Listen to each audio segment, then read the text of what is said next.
Olá, queridos casais, nós chegamos ao nosso último devocional e mais uma vez muito obrigado a todos que nos acompanharam essa semana e a todos aqueles que Deus dê a oportunidade de ver esse vídeo, mesmo que seja numa outra época. Eu gostaria de continuar falando sobre a graça de Deus, que é a restauração de Deus do Éden caído. E se nós falamos na segunda mensagem falando sobre a queda, e na terceira mensagem os efeitos da queda, agora eu queria falar um pouco sobre os efeitos da graça no casamento.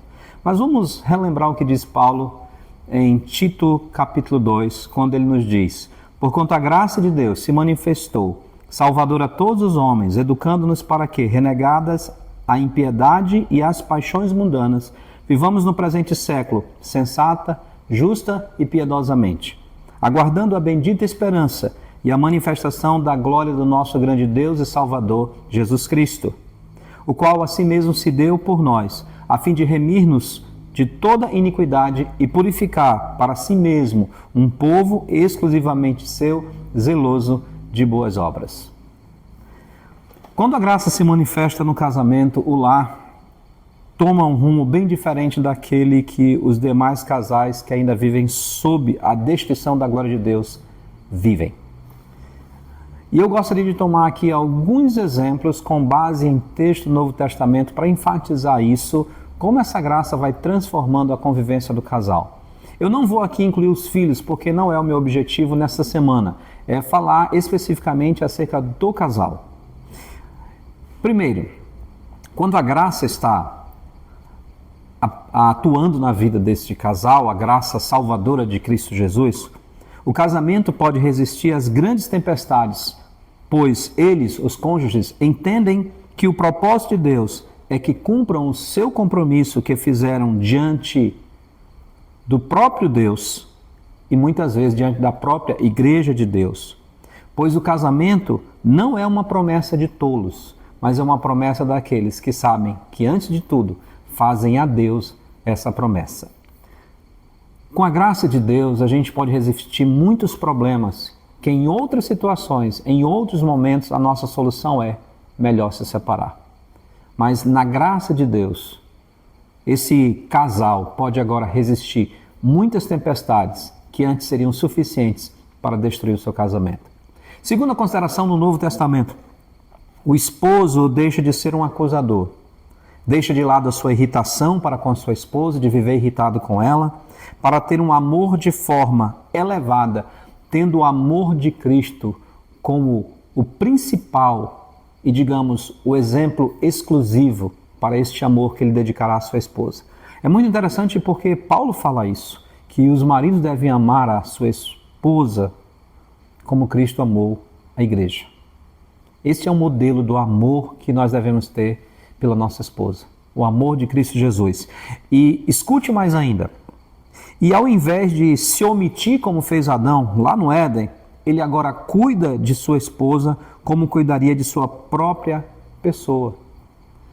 É muito bom ver que quando nós nos colocamos sob a graça de Deus, o outro começa a ser extremamente importante para nós. Nós começamos não a viver em função do outro, mas viver para servir o outro, servir de acordo com a palavra de Deus. E mesmo sendo líder, ele é o líder servo. Ele trabalha em prol de sua esposa, de vê-la feliz, de vê-la desenvolvendo também nessa graça de Deus. Ele cuida dessa esposa dele como ele cuidaria a si mesmo, do seu próprio corpo, é o que Paulo nos diz. Continuando, sabendo que acima de tudo sua esposa é co-herdeira em Cristo com ele também. E ela não é simplesmente só mais uma pessoa, ela é uma irmã em Cristo, ela faz parte da família de Deus, ela é filha de Deus. E ambos estão caminhando para um propósito, como foi falado ontem, que é o encontro para uma vida eterna com o nosso Deus. E por essa razão, ele procura ser sábio, ter discernimento no tratamento para com a sua esposa, sabendo que, como uma taça de cristal cara e rara, ela deve ser tratada adequadamente. É o que fala o apóstolo Pedro quando ele está falando para os maridos crentes. Seja sábio no seu viver. Então a graça nos dá a condição de ter sabedoria, de aprender com as nossas experiências e sermos mais sábios para viver com a nossa esposa, para conviver com ela, tendo discernimento, aprendendo como podemos tratar melhor a nossa esposa, como podemos fazê-la feliz dentro da vontade de Deus. Considere também sobre a esposa. Compreendendo o que Eva fez no Éden, a esposa se submete ao seu marido, sabendo que este modelo de graça visa a sua própria proteção. Né? Lembra que lá no Éden, aquela tradução que a gente pensa que pode também ser uma das corretas e é a mais usada, se Eva tomou aquela decisão sozinha, inicialmente, ela tomou uma decisão que não era dela, e aquilo trouxe sérias consequências, apesar que o grande responsável diante de Deus continua sendo o homem. Mas agora, sob a graça, ela entende que essa hierarquia que Deus colocou não é um desprezo por ela, não é um rebaixamento a ela, mas é uma providência de Deus para a própria proteção dela. E ainda que essa esposa tenha um marido incrédulo, Deus lhe dará graça para viver uma vida exemplar, a fim de ganhar seu esposo para Cristo, ainda que não lhe seja permitido, lhe seja possível, falar-lhe palavra alguma do Evangelho. Quer dizer, a graça de Deus dá condições para que essa esposa viva uma vida exemplar. Quem enfatiza isso é Pedro na sua primeira carta, no capítulo 3, falando que Deus dá graça a essa esposa para suportar muitas coisas em nome de Deus, e aqui a gente sempre tem que fazer algumas considerações, porque algumas pessoas vão para extremos. Nós não estamos falando aqui de espancamento, de crimes dentro do lar. Nós estamos falando, às vezes, de uma convivência que às vezes não é fácil, que é difícil, e principalmente quando um dos cônjuges não é crente em Cristo Jesus. Mas essa esposa, sob a graça de Deus, ela vive uma vida exemplar. E seu marido é confrontado pelo testemunho dela acerca da sua eternidade também. E uma última consideração sobre a graça se manifestando na vida do casal, ensinando o casal, que é notado no Novo Testamento, é o seguinte: ambos entendem que os conflitos no lar existem, mas precisam ser resolvidos, pois seu relacionamento, além de refletir uma união mais sublime e misteriosa, que é a de Cristo e a Igreja, sua comunhão também será afetada para com Deus. Quer dizer, o casal sob a graça está tão preocupado com uma vida para com Deus, que eles sabem que se seus conflitos forem aumentando e a sua comunhão como casal for diminuindo, não é só um problema entre eles dois, é um problema entre eles dois e Deus. Porque é exatamente isso que Pedro fala na sua primeira carta, capítulo 3, verso 7, quando fala com os maridos, que ele diz, para que não se interrompam as vossas orações. Quer dizer, essa comunhão do casal é muito importante também para o crescimento deles e para a comunhão com o próprio Deus. E a graça nos ajuda nisso. O que tudo isso quer dizer e tem a ver com você? Os nossos lares precisam viver de forma voluntária e consciente sob ação e dependência da graça de Deus. E eu gostaria de finalizar com 4 observações para a nossa vida quando nós realmente entendemos, compreendemos o que é a graça de Deus na nossa vida e na nossa família. Primeiro, a graça de Deus nos convence de nossa insignificância e imerecimento diante de tudo que temos recebido de Deus, por mais simples e pequena que consideremos a dádiva. Eu conheço um pastor que ele tem por sobrenome Timóteo, e ele tem uma resposta muito interessante quando nós perguntamos como é que o senhor está. A resposta dele sempre é melhor do que eu mereço. Quando nós entendemos o que é a graça de Deus, nós vamos compreender facilmente que tudo que nós temos, tudo que está ao nosso redor, todas as dádivas, por mais simples que sejam, é muito mais do que merecemos.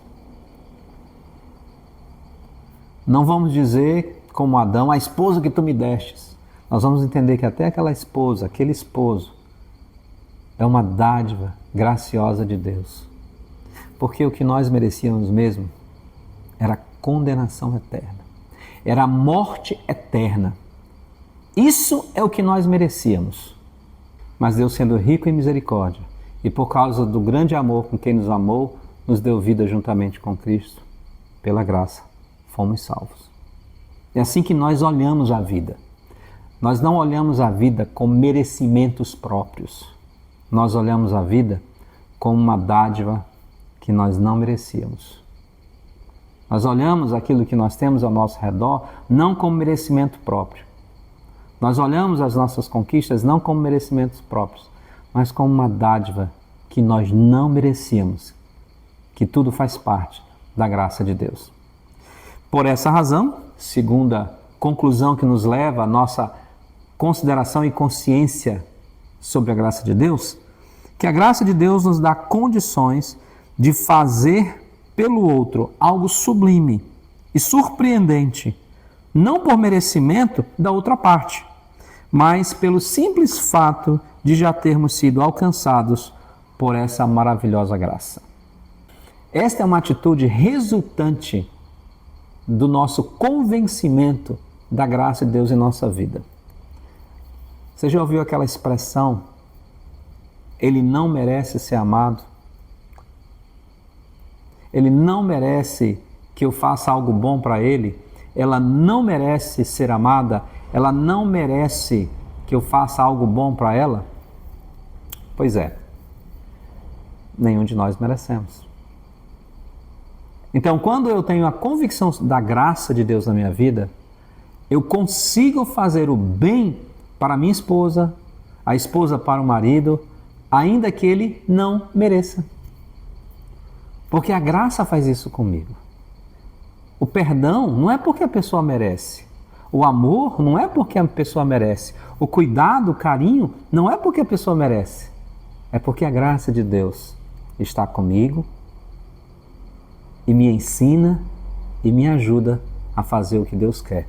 Uma certa vez a Melanie, dando estudo sobre uma revista da Escola Bíblica Unical, tem o seguinte título nessa revista: se você não pode tratar seu marido como amigo, trate-o como inimigo. Mas era um joguinho de palavras em cima de Romanos capítulo 12, quando lemos: se teu inimigo tiver fome, dá-lhe de comer. Se tem sede, dá-lhe de beber. Perdoai os que vos perseguem. Então a graça de Deus na vida do casal, ele não faz as coisas para o outro, ela não faz as coisas para o outro porque merecem, mas porque a graça de Deus já lhes alcançou. Terceira observação. A graça de Deus é a certeza de que temos jeito, que podemos vencer os nossos pecados, que as fraquezas, debilidades de nosso ser podem ter transformação, pois a graça de Deus pode fazer isto em nossa vida. Pela graça de Deus nós temos certeza de que não existe essa frase, eu não tenho mais jeito, eu não consigo mudar. Você consegue mudar. Porque a graça de Deus te dá essa condição de você mudar. Ela te ensina, ela te educa. Se você se colocar sob a poderosa mão de Deus, você vai receber transformação do alto. Ele vai trabalhar na tua vida, ele vai mudar o teu ser, ele vai te ajudar a perceber onde você tem errado para o seu cônjuge e pela graça dele você vai desenvolver, progredir, de fato, ser um marido ou ser uma esposa, não como o seu marido ou esposa quer, mas como Deus quer, que é isso que é mais importante. Logo, você tem jeito, você tem como mudar. A graça de Deus faz isso na tua vida. Por último, a graça de Deus nos ajuda a olhar para outros casais. E se por acaso, em nossa concepção, temos alcançado mais vitórias do que eles, não é por nossa causa, mas única e exclusivamente pela graça de Deus. E por essa razão, isso nos ajuda a orar e encorajar outros casais a se apropriarem da maravilhosa graça de Deus. Então, quando a graça de Deus está na minha vida, eu não olho para o outro casal e simplesmente o condeno. É certo que eu preciso ter um julgamento bíblico sobre coisas que estão acontecendo ao nosso redor. Até mesmo para que a gente não possa cometer os mesmos erros. Eu não estou falando aqui de fechar os olhos e dizer que tudo está certo e não... Não, eu estou falando de que quando eu estou sob a consciência e o entendimento do que a graça de Deus fez por mim e faz por mim, ainda que eu me julgue numa situação mais favorável que outros casais, seja de relacionamento, seja de tratamento, seja até mesmo da árvore genealógica, mas eu sei que eu só estou aqui por causa da graça de Deus. E eu devo orar pela graça de Deus sobre a vida daquele outro casal, na vida daquele outro casal, para que eles se apropriem dessa graça, porque se eles estão em conflito, se eles estão em dificuldades, se eles não conseguem se entender, mas eu oro para que eles possam compreender que eles têm a graça de Deus que pode lhes socorrer e transformar o lar deles. Eu tenho esse olhar por outros casais, e não simplesmente a fórmula de julgamento, não simplesmente fórmula de desprezo, porque eu já vi isso, eu estou falando de coisas que eu vi, de casais que, por estarem numa situação mais favoráveis, fazem um total desprezo e condenação de outros casais, ao invés de orarem pedindo a graça de Deus sobre aquela outra família.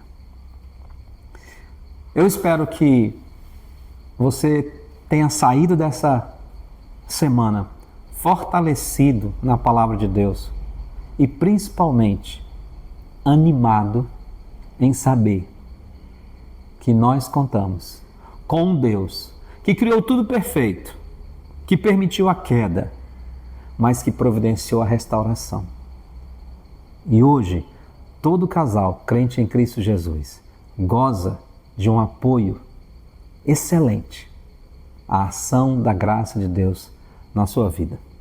Que o Senhor vos abençoe e que o Senhor vos guarde sempre no seu amor.